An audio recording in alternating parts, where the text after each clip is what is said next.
All right, what is going on, YouTube? We are with the G35 today. As y'all seen previously, we've done some work to it. We did a PartShopMax angle kit with their lowers, and then the gktech extended tie rods with S14 tie rods as well. We put it on some coilovers so we could adjust it a little bit higher. Just some cheap shit we got on Facebook. In the rear, we haven't done much, but we got everything that we need to. We're about to do a bunch of parts installs today. We got the dual caliper hydro brackets going in with some PartShopMax sport type calipers, and then we have the handbrake mount to put it inside the trim. We got the master cylinder, we got solid diff bushings, solid trans mount, we got the handbrake mount, the lines obviously. We got ISR lower camber arms, ISR toe arm, or sorry, Godspeed toe arms, and obviously a pack of twisted T. All right, y'all, so we got the wheels off now.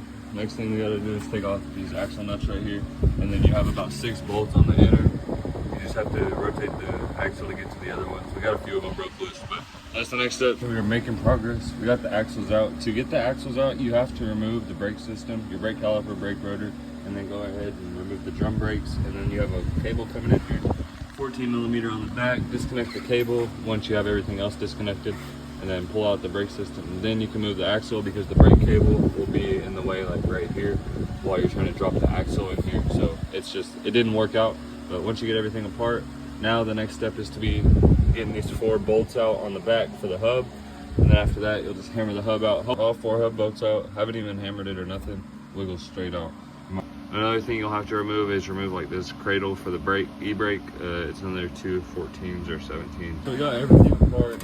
Now the next step is going to be to trim your dust shield to fit the new e-brake. Obviously, you can just take the dust shield off. I don't recommend that, especially if you're going to be drifting. The track will get messy, throw dirt and rocks up all the time.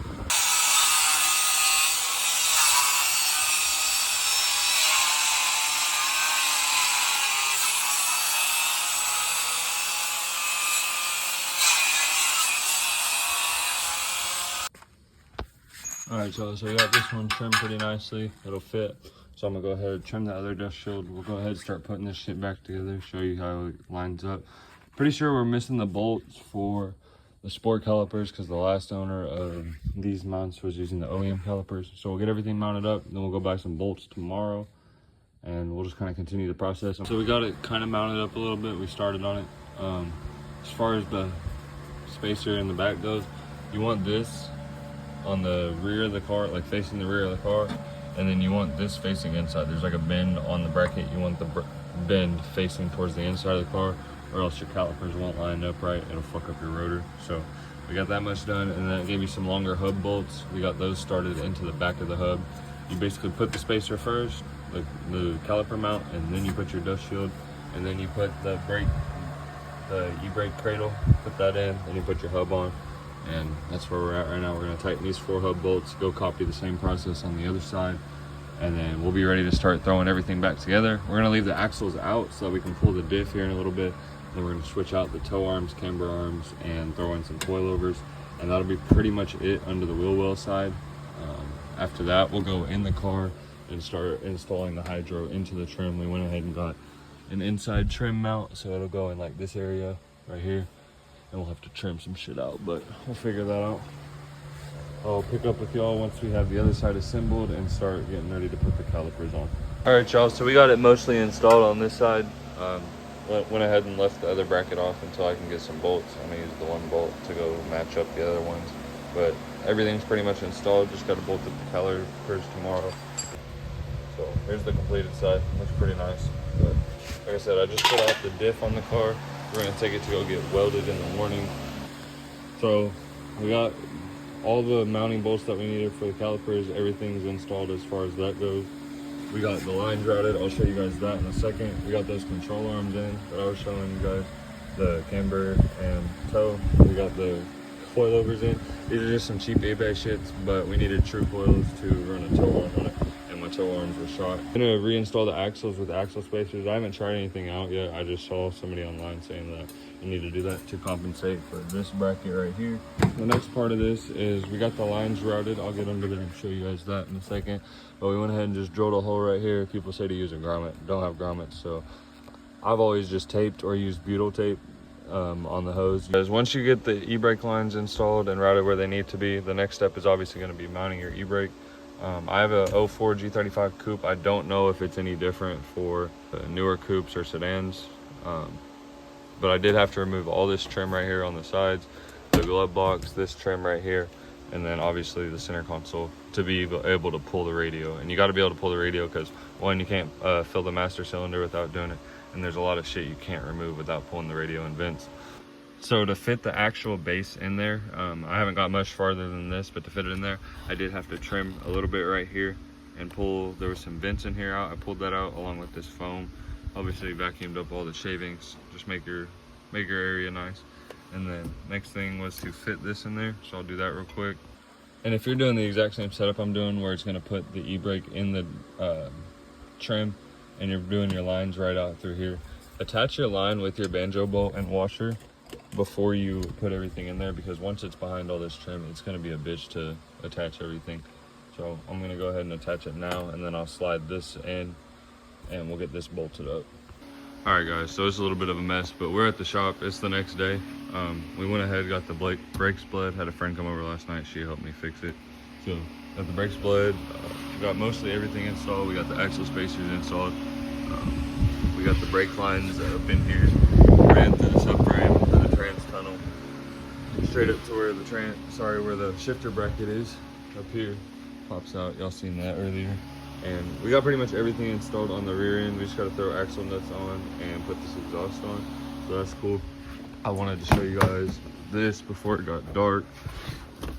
We were able to get the e-brake in nice and clean. This is exactly the install that I was going for, so fits perfectly in there. If you throw it like a little bit too hard, it'll hit the radio, but I feel like even for regular drifting, it'll be all right. So we are at the track now. I wish I would have recorded a little bit more, but we took the G on one lap, went off track, blew.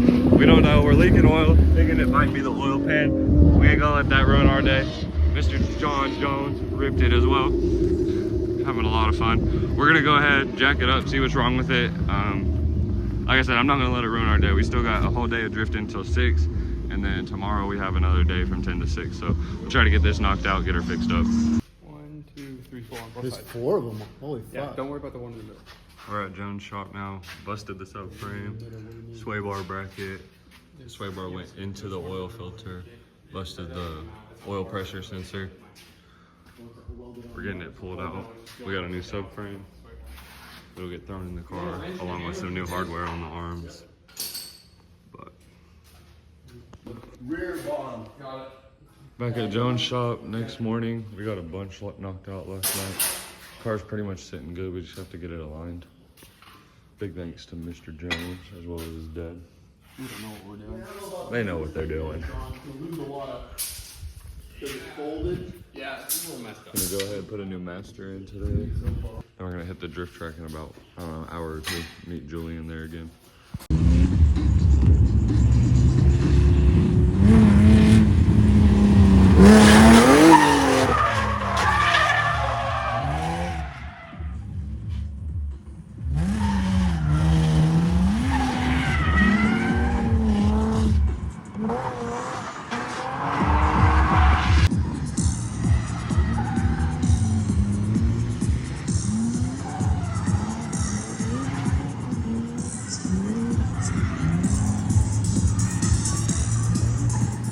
Paint job, break jelly, orange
sitting really low, but we're still figuring out how to drift it.